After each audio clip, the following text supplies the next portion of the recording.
Good morning, class. Today we are continuing with our chapter 4. Let's look at those key terms that we have. We've covered a couple of them so far in our chapter, but more are coming up. So let's start with wigwam. What is the wigwam? Peyton. It's a circular house. Yeah, it's a dome-shaped house. Where the Dakota lived in the cone-shaped teepee. The Ojibwe live in the dome-shaped wigwam that is covered in birch bark. What is birch bark, Ryan? Bark from the birch trees. We've learned about migration. What is migration, Mia?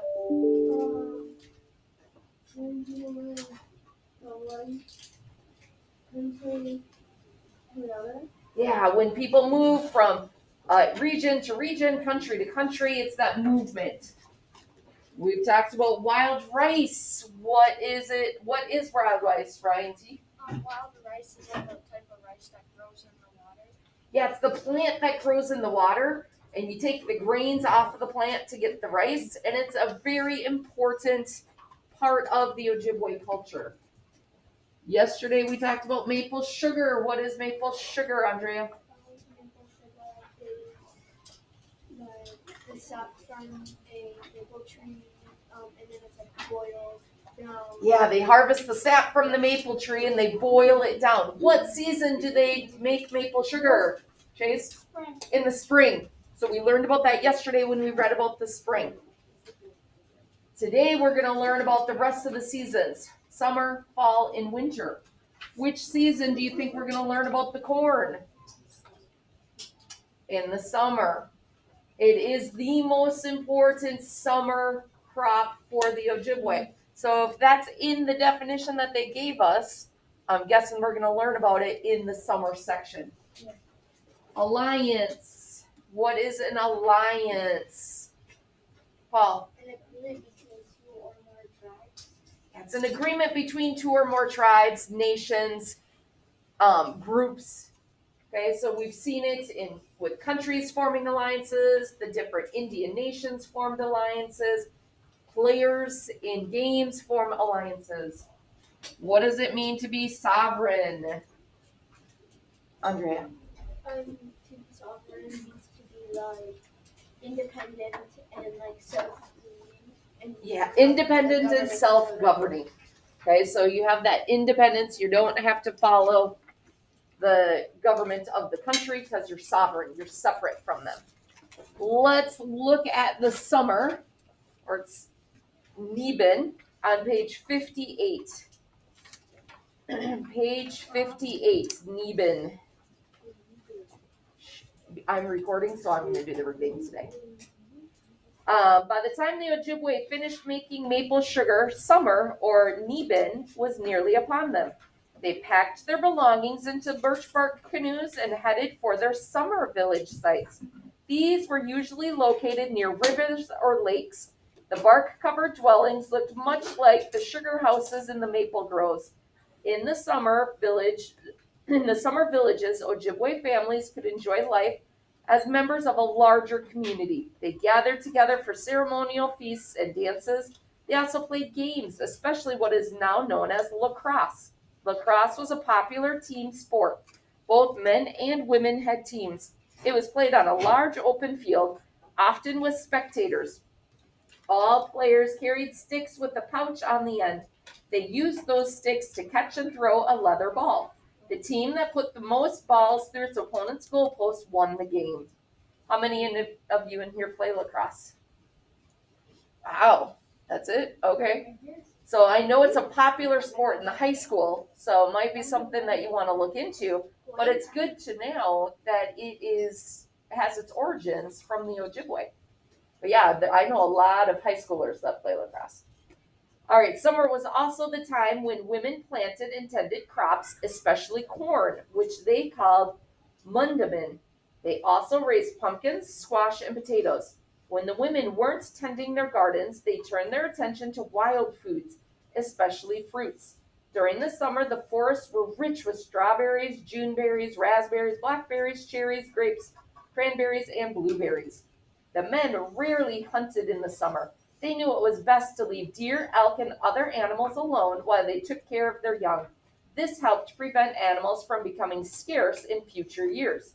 Summer was a time for men to travel, trading, and occasionally engaging in battle with their neighbors.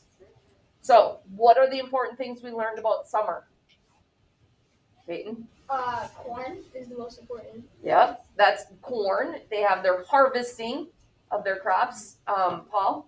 When they want like hunting or anything, they like fruits like blueberries and Yeah, they would pick all the fruits that were coming ripe during the summer months. I know there's like a few weeks out of the summer for the different fruits that come ripe. So the different weeks, different fruits are ripening. So they would gather all of those wild fruits. So they would have those fresh, good produce to eat. Did the men hunt a lot? no, not in the summer. Not in the summer, because that's when the animals have to take care of the babies. If you're killing off the moms and the dads, the babies aren't going to survive.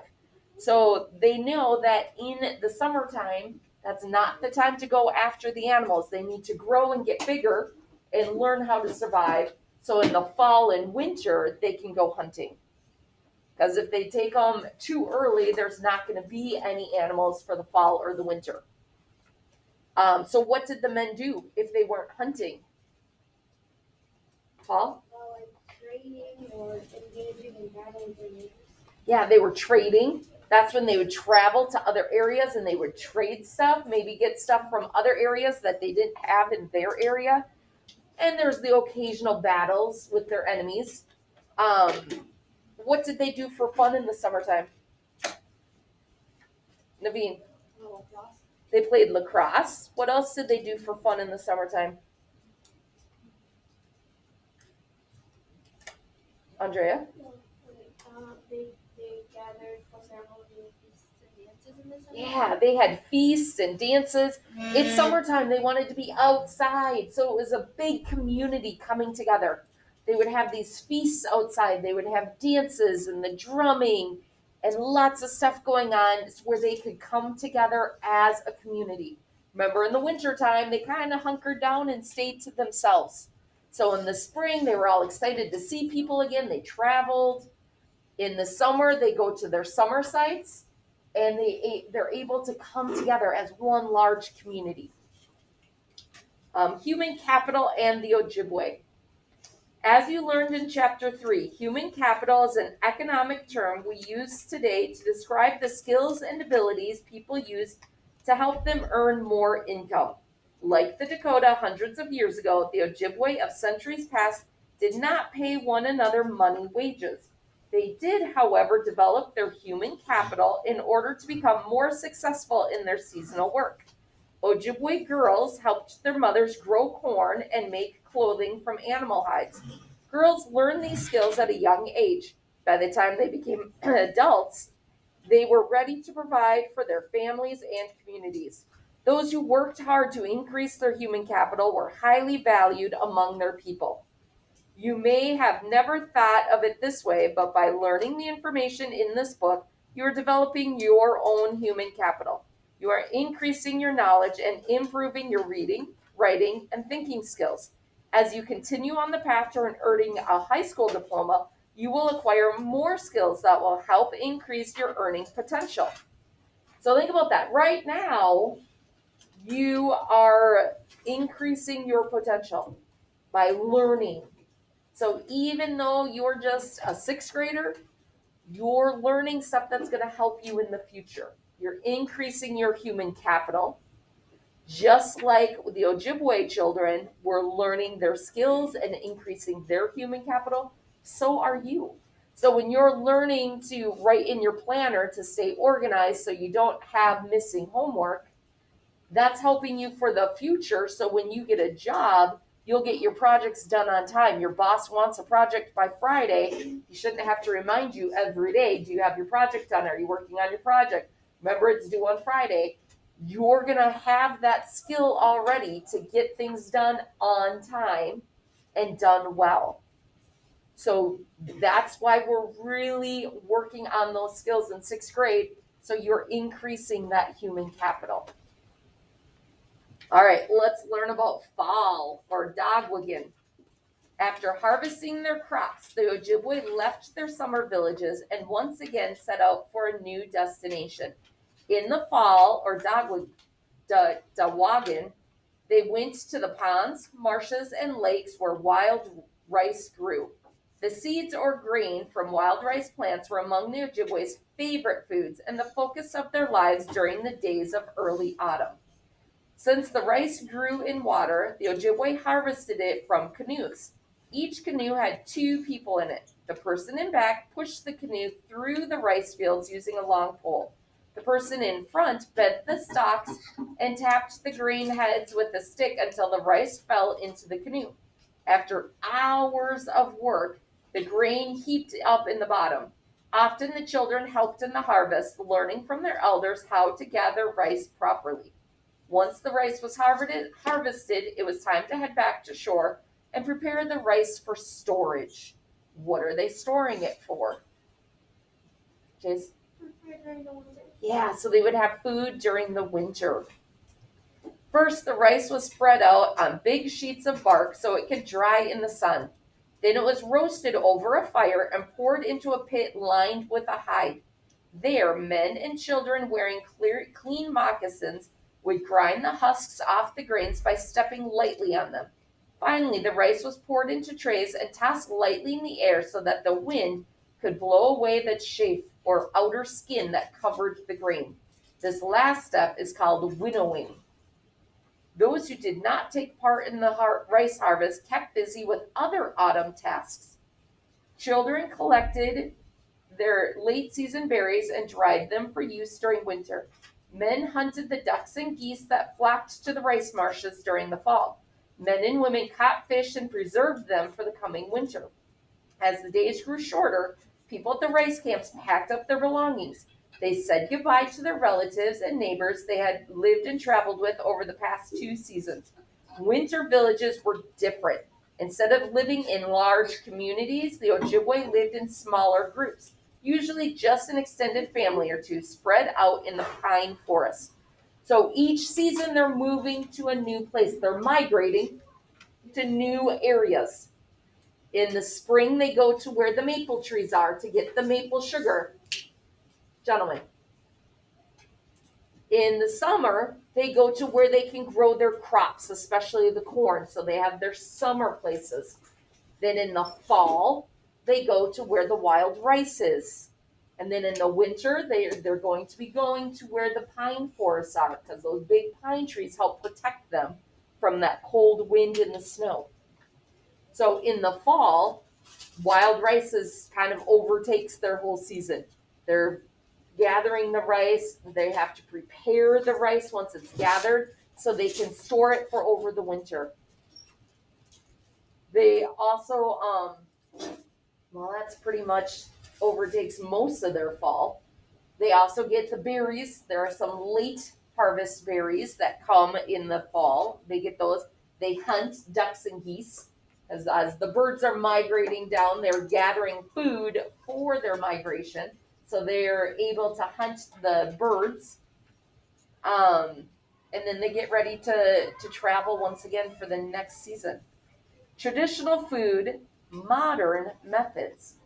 Have you ever tried Minnesota's state grain? If you have eaten wild rice, then the answer is yes. And we talked about that at the beginning of the chapter, how many of us have had the wild rice.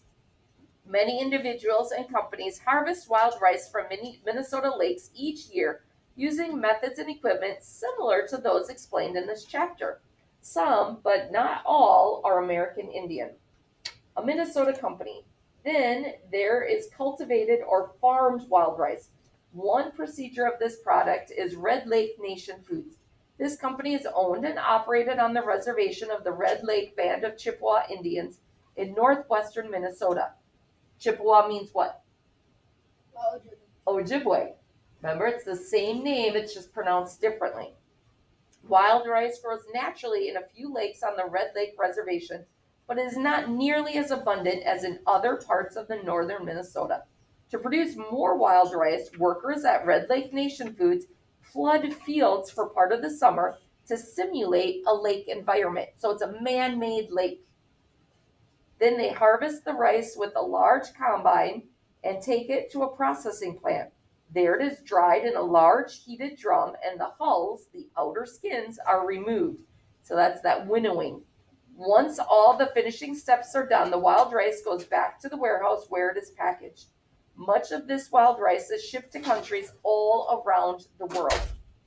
People in countries like Israel, Germany, England, Canada, and South Korea buy this unique Minnesota product. Red Lake Nation Foods sells 500,000 pounds of cultivated wild rice each year. So that is a huge product for Minnesota that they sell all over the world. All right, our last season, winter or baboon. Winter, baboon in Ojibwe, was a time of quiet and seclusion. Each family group lived in their own cluster of wigwams, many miles away from their nearest neighbors. They spread out across great distances like this because food was scarce during the winter. Each section of forest could support only a small number of people. So if they have a large group living in one area, there's only so many deer, only so many rabbits that they can hunt. So they spread out so they have more food they're able to get. The Ojibwe prepared all year for the winter. Their supplies of wild rice, sugar, and dried fish helped sustain them in the cold winter months. As long as the weather allowed, the men and boys hunted and trapped to get fresh meat for their families. The best hunters were often away from home for days at a time, hunting large animals such as moose, deer, and elk. The children and older men often trapped and hunted smaller animals, helping keep the family supplied. Sometimes a family had more food than they could eat right away. When that happened, the women cut the extra meat into strips and dried them over a fire to be eaten later. So it kind of sounds like beef jerky, like they're making the jerky out of the extra meat that they can't eat. Some winters, food was scarce. Following the Ojibwe custom, families shared their food with neighbors who did not have enough, even if this meant their own family might fall short of food. So they always shared with each other. They didn't just say, oh, no, this is all we have to keep it for ourselves. They said, you know what? It's better that we all get a little than some of us get a lot and some get none. So they shared with everyone. Their neighbors, after all, were relatives and friends who would do the same for them. While the family's men and boys hunted, the women and girls had their own winter tasks. They cooked all the meals. They also made jackets, leggings, moccasins, and other clothes from the animal hides they had prepared during the summer warmer months. Older women wove fishing nets and hunting bags, helped with the cooking, and looked after the small children. When the children were done with their chores, they found many ways to have fun. They slid down hills on toboggans and tree bark. They tied snowshoes to their feet and raced each other through the woods. Sometimes they played a game called Snow Snake. This was a competition to see who could slide a smooth wooden pole the longest distance over the snow. During the evenings, children often gathered around the lodge fire to hear their elders tell stories that had been handed down from generation to generation. So it's that oral history being passed down. In late February or early March, when the days grew longer and the air turned warmer, families started getting ready to move again. Winter was almost over. Spring was approaching, and the trip to the sugar camp was only days away. Just like last year, the year before that, the cycle of seasons continued. So each season they're moving to their new place. Each season at that new place, they have new jobs that they do, new things that they have to take care of to prepare for the upcoming seasons. So in the wintertime, they are working on hunting. They're working on preparing the clothes because they had tanned all of those hides. They had prepared them, so now they're turning them into their clothing. So they're keeping busy, they're doing things, but they're in a much smaller group. So remember, after winter comes spring when they go to their sugar camps and they get to see everybody again. So The winter time is the one time that they're really more isolated. So I know that we do have some time, and I know that we are excited to know which of these seasons we are going to be preparing for. We're not going to start the project tomorrow because I want to finish the chapter and then we'll go to the project. So we'll end the week with our project, but I will assign our season that we're going to do. So my friends at home, I will make the list and I will attach it to today's lesson. So it'll be coming out later today. So I'm going to stop our recording for now. And I wish our friends at home a good day.